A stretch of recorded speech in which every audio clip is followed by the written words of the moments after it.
A seleção e escolha dos diáconos. Seja bem-vindo ao canal Eliezer Souza. Estou compartilhando com você aqui no meu canal uma série de vídeos a respeito do livro Manual do Diácono, um guia prático para servir. Já gravamos alguns vídeos sobre isso. Hoje, no capítulo 3, nós vamos falar um pouco sobre seleção e escolha de diáconos. Então, é um vídeo muito interessante. Eu peço a você para ficar atento, para que você possa entender, então, como que funciona, né?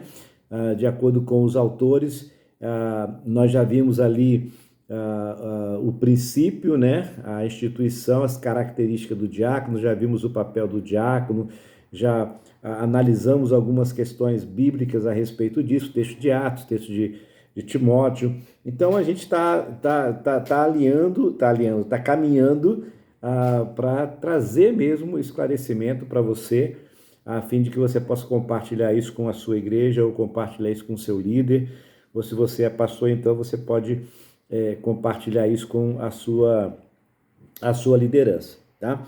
Então, qualificações bíblicas nós já vimos, o papel de servo, o papel do diácono nós também já vimos. Agora, como uma igreja seleciona os diáconos? Como é que é feito isso? É feita uma votação, indica-se nomes ali, o pessoal vai fazer uma votação, daqui para frente é diácono? Não.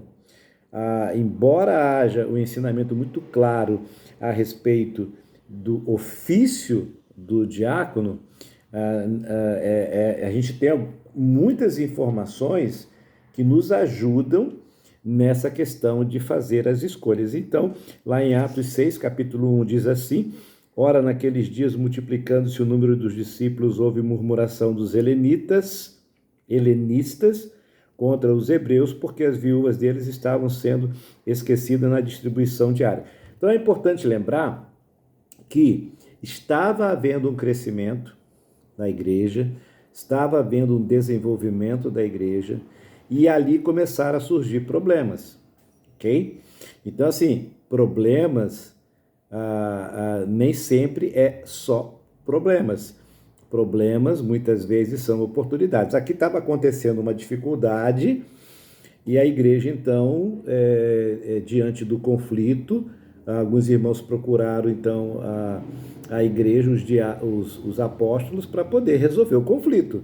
E de que forma foi feita, então, a solução desse conflito, né? Então, nessa passagem, vemos a igreja em uma época de crescimento, de desenvolvimento. Então, os diáconos dão uma sugestão ou uma orientação de chamar, então, algumas pessoas, e essas pessoas, então, a igreja, então, né, selecionar 7 homens que pudessem, então, estar cumprindo o ofício do diácono para servir as mesas, né? Que essa era a origem do problema. Então, só um parênteses aqui que eu acho importante considerar: os diáconos surgem no momento em que a igreja está crescendo e os conflitos começam a surgir, tá? E eles também foram eleitos, digamos assim, escolhidos, porque havia um conflito, havia um problema, e eles então estiveram ali, e os apóstolos deram a seguinte orientação, está lá em Atos 6, do capítulo 2, do versículo 2 ao versículo 7. Então, os 12 convocaram a comunidade dos discípulos e disseram: não é razoável que nós abandonemos a palavra de Deus para servir as mesas. Mas, irmãos, escolhei dentre vós 7 homens de boa reputação, cheios do Espírito e de sabedoria, aos quais encarregaremos desse serviço. E quanto a nós, nos consagraremos à oração e ao ministério da palavra. E o parecer agradou a todos, a toda a comunidade. Elegeram então Estevão, um homem cheio de fé e do Espírito Santo, Filipe, Prócoro, Nicanor, Timão, Parmenas e Nicolau, prosélito de Antioquia. Apresentaram-nos perante os apóstolos e estes, olhando, lhes impuseram as mãos. Crescia a palavra de Deus e em Jerusalém se multiplicava o número de discípulos, também muitíssimos sacerdotes obedeciam à fé. Então essa é a orientação que os apóstolos deram à igreja para que ela escolhesse então esses homens que eram capazes. Então, durante a reunião, os 12 expressaram qual era a prioridade deles. Então, a nossa prioridade é nos dedicar à oração, a nossa prioridade é nos dedicar à pregação da palavra. Então, vocês vão escolher homens com essas características, para quê? Para solucionar esse problema. E é interessante que muitas vezes, muitos problemas que às vezes acontecem nas igrejas, é porque fica sobre o pastor a responsabilidade de resolver todos os problemas. Imagine uma igreja pequena com menos de 100 membros, com menos de 200 membros. Então, falta essa visão de que, havendo crescimento, é necessário, então, identificar as necessidades e é necessário que essas necessidades sejam supridas e aí, então, o ofício do diácono vem auxiliar, ajudar nesse momento de crescimento e nesse momento de conflito. Então, pense o crescimento, também crescem os conflitos.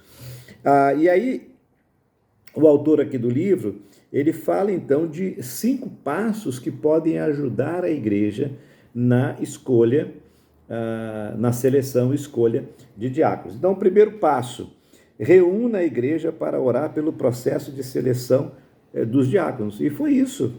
A orientação foi: vamos orar sobre isso. Então, os apóstolos eram dedicados à oração. O texto não está dizendo, eles se reuniram para orar por isso, mas eles se dedicavam à oração. Então, entendemos que a oração é uma base para as escolhas, não dá para fazer de qualquer jeito. Então, é importante esse primeiro passo, reunir a igreja, não é um grupo de pessoas, não é a liderança da igreja, é reunir a igreja e orar. Olha, existe uma necessidade, o nosso pastor vai se envolver com isso e com isso e com isso, e nós precisamos de homens e mulheres que possam suprir essa necessidade, servindo a comunidade.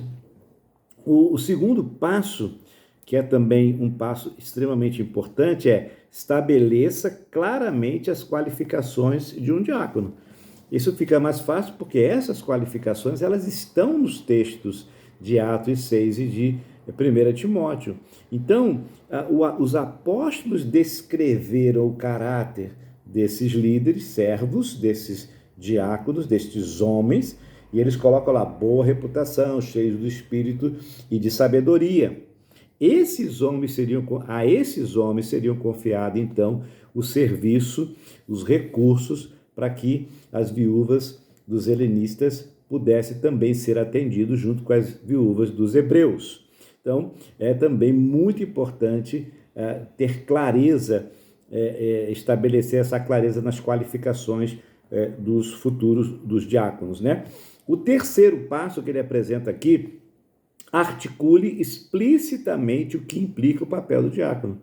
Então, todos precisam saber, a igreja precisa saber, a liderança precisa saber, o próprio diácono que está sendo escolhido, ele precisa saber, o pastor precisa saber o que implica o papel de um diácono. Então, agora, como que esse papel, como é que vai ter clareza desse papel? É necessário entender as necessidades.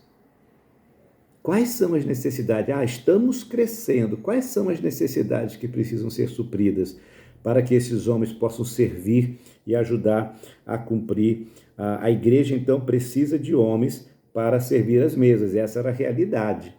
Lá, quando a igreja ia crescendo, os números de discípulos iam se multiplicando. Quarto passo: forneça um meio para que a congregação se envolva no processo de seleção e escolha dos diáconos. A congregação precisa participar. Os membros foram convidados a participar do processo de seleção. Olha o que eles disseram em Atos 6, versículo 3. Irmãos, escolhei dentre de vós 7 homens. Então, é um envolvimento.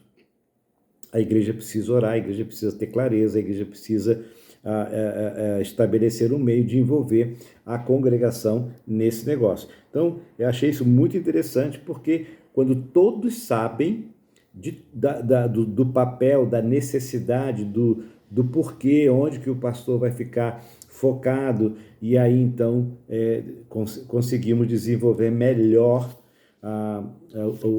o diaconato, né, dentro da igreja. E o quinto passo: designe publicamente estes homens para o seu serviço como diáconos. Então, em Atos 6,6 diz: apresentaram-nos perante os apóstolos e estes, orando, lhes impuseram a mão. Então, vai ter sim esse momento quando o processo todo terminou. Esses homens então serão apresentados à igreja em oração, e eles serão então comissionados ao diaconato, consagrados ao diaconato.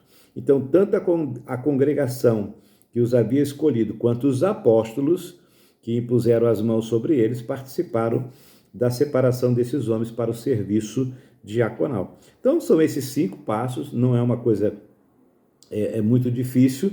E eu quero agora, antes de partir para a conclusão, falar das opções para o processo de nomeação do diácono. Ele coloca aqui 3 opções, tá? Na verdade, são 3 perguntas importantes para serem respondidas. Depois, no final do capítulo, ele cita 3 exemplos, né? 3 tipos de igrejas fictícias, né? Para como que é o processo. Eu não vou comentar isso aqui no vídeo, senão o vídeo vai ficar muito extenso. Então, mas é só para você saber que existe sim formas diferentes de acordo com a característica da igreja. Então, por onde começamos? É a primeira parte do processo. Por onde começamos? Orando. Todo o processo de seleção e escolha de líderes deve começar com a oração, tá? E segundo, ainda dentro do primeiro, por onde começamos, é necessário identificar as necessidades. Então, provavelmente, onde tiver algum conflito, alguma dificuldade, ali pode ser, então, a área, né, em que os diáconos poderão estar servindo.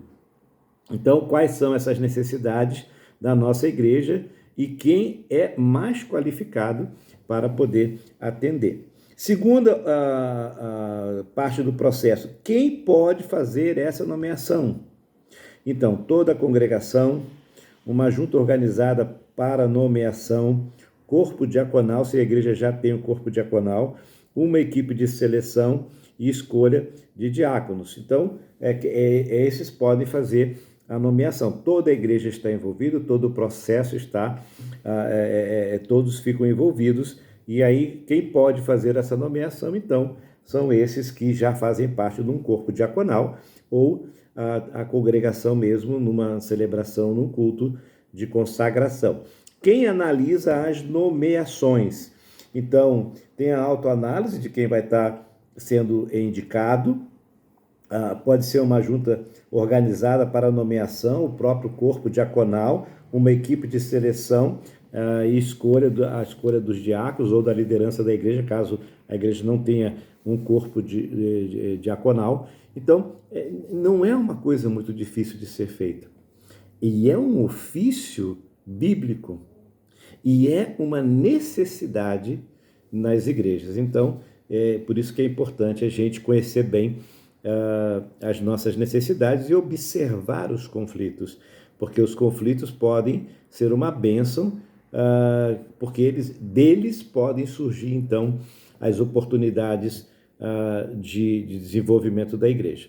Então, quais candidatos ao diaconato são apresentados perante a igreja para a votação e confirmação? Todos os nomeados, todos os indicados e selecionados e que atendem às características. Então, é um processo simples, não é um processo complicado. Então, precisa apenas a gente entender bem essa necessidade e como esses irmãos podem atender a essas necessidades e o envolvimento de toda a igreja no processo, que aí todos participando do processo, quando os diáconos forem consagrados, todos saberão o que o diácono deve fazer, qual é a posição dele. Isso é muito interessante. E para concluir, os diáconos desempenham um papel biblicamente crucial na vitalidade espiritual e no bem-estar geral da igreja. Então, muitas vezes eles podem edificar ou destruir o ministério de um pastor e tem grande impacto na saúde espiritual e na vitalidade das igrejas que servem. Então, portanto, né, é muito importante que isso seja feito sob oração, direção e submissão ao Espírito Santo. Não é o que eu acho, não é o que eu penso, mas é uma direção que o próprio Espírito dá. Então, é imperativo que qualquer processo de seleção diaconal seja consagrado, bíblico, ponderado e espiritual. Então, fica aí essa dica desse capítulo 3, seleção e escolha dos diáconos.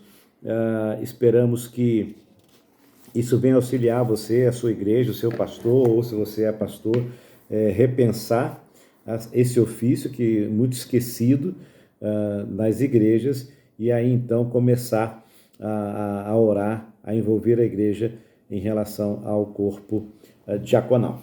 Tá bom? Vai ficando por aqui esse vídeo. Se você gostou, se você acredita que esse vídeo é relevante, então você compartilha, você curte esse vídeo e você também faz um comentário no vídeo, porque isso dá relevância para o vídeo, aí a plataforma vai mostrando isso para mais pessoas. Se você não é inscrito aqui no meu canal, eu quero pedir um favor para você se inscrever no meu canal. Se você tem pessoas mais próximas de você, pede para elas também se inscreverem no meu canal. Isso dá uma força para a gente e a gente vai desenvolvendo novos vídeos, novos conteúdos e abençoando aí as pessoas. Tá bom? Muito obrigado, Deus abençoe e até o próximo vídeo.